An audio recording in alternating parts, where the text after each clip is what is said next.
बिहार में 60% से ज्यादा जनता बदलाव चाहती है। बढ़ा हुआ जो वोटिंग परसेंटेज है वो दो बातों को दिखाता है। एक कि लोगों को एक नए विकल्प को देखकर उत्साह रहा है और बड़ी पैमाने पर वोटिंग हुई है। 14 तारीख को आप देखेंगे इतिहास लिखा जाएगा। यहाँ पर कोई सुरक्षित नहीं है, कानून का राज नहीं है, जिसकी लाठी उसकी भैंस। और जो बात यहाँ अभी तक पब्लिक झेल रही थी, चुनाव के दौरान नेता और मंत्री वो चीज झेल रहे हैं। 30 सालों में नहीं, आज़ादी के बाद बिहार में हुए चुनाव में ये सबसे ज़्यादा वोटिंग परसेंटेज है। ये दो बातों को दिखाता है। पहला कि जो बात हम लोग पिछले कई महीनों से, बल्कि मैं 1-2 साल से कह रहा हूँ कि बिहार में 60% से ज़्यादा जनता बदलाव चाहती है। और पिछले 25-30 साल से जो राजनीतिक विकल्प के अभाव में एक तरह से धीरे धीरे राजनीति को लेकर, चुनाव को लेकर उदासीनता बन गई थी, विकल्प नहीं था लोगों के पास। अब जनसुराज के आने से उनको एक नया विकल्प मिला है और बढ़ा हुआ जो वोटिंग परसेंटेज है वो दो बातों को दिखाता है। एक कि लोगों को एक नए विकल्प को देखकर उत्साह रहा है और बड़ी पैमाने पर वोटिंग हुई है, बदलाव के लिए वोटिंग हुई है। और दूसरी बात, जो बड़े प्रवासी मजदूर हैं जो बहुत बड़ी संख्या में छठ के बाद रुके हुए हैं, उन्होंने अपना और अपने परिजनों का, अपने मित्रों का जो वोट कराया है उसने सबको सरप्राइज किया है। और जितने लोग ये बैठे हुए थे कि महिलाओं को 10,000 पैसा मिल गया और उसी से हम लोग जीत जाएंगे, इन चुनाव में महिलाएं तो हैं ही, लेकिन महिलाओं से बढ़कर प्रवासी मजदूर एक्स फैक्टर है। इस चुनाव का एक्स फैक्टर प्रवासी मजदूर हैं।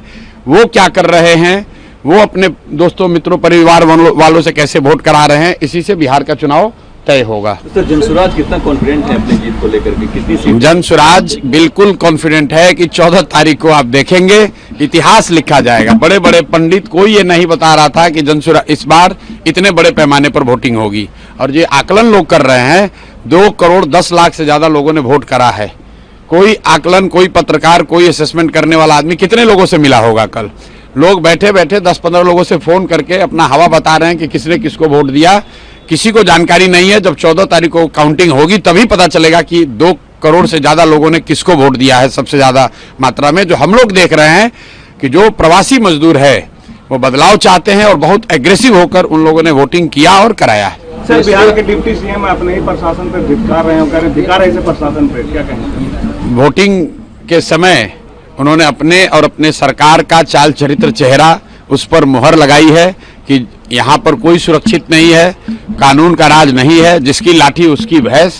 और जो बात यहाँ अभी तक पब्लिक झेल रही थी, चुनाव के दौरान नेता और मंत्री वो चीज झेल रहे हैं। एक दूसरे का बाल नोचेंगे, ऐसा पीएम मोदी कह रहे हैं। भाई, वो बाल नोचेंगे कि सर नोचेंगे ये उनका काम है। मैं इतना जानता हूँ कि बिहार की जनता ने कल के वोटिंग में दिखाया है कि उनके पास जब विकल्प एक मिल गया तो उन्होंने बढ़ चढ़ के वोटिंग में, लोकतंत्र के इस पर्व में हिस्सा लिया है। अब जो भी निर्णय जनता करती है, चुनाव में सिर्फ ये नहीं तय होता है कि कौन आदमी सत्ता में आएगा, चुनाव में ये भी तय होगा कि कौन विपक्षी भूमिका में होगा, कौन रोड पर आएगा, कौन समाज और रोड पर काम करेगा, ये भूमिका भी जनता तय करती है। तो अब 3 दिन रह गए हैं, ज्यादा स्पेकुलेशन का समय नहीं है। एक ही बात कल दिखा कि बहुत बड़े पैमाने पर वोटिंग हुई है।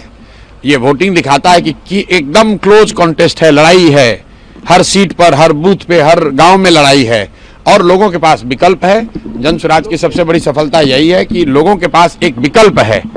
लालू के डर से नीतीश भाजपा और भाजपा के डर से लालू को वोट देने की जो मजबूरी थी वो मजबूरी खत्म हो गई है। लोगों में उससे उत्साह है कि उनको एक नया विकल्प, एक नया रास्ता दिख रहा है, इसीलिए लोगों ने इतने बड़े पैमाने पर वोटिंग करी है। अगर आप ये वीडियो YouTube पर देख रहे हैं तो हमारे चैनल को सब्सक्राइब कर बेल आइकन दबाएं और Facebook पर देख रहे हैं तो हमारे पेज को लाइक करें।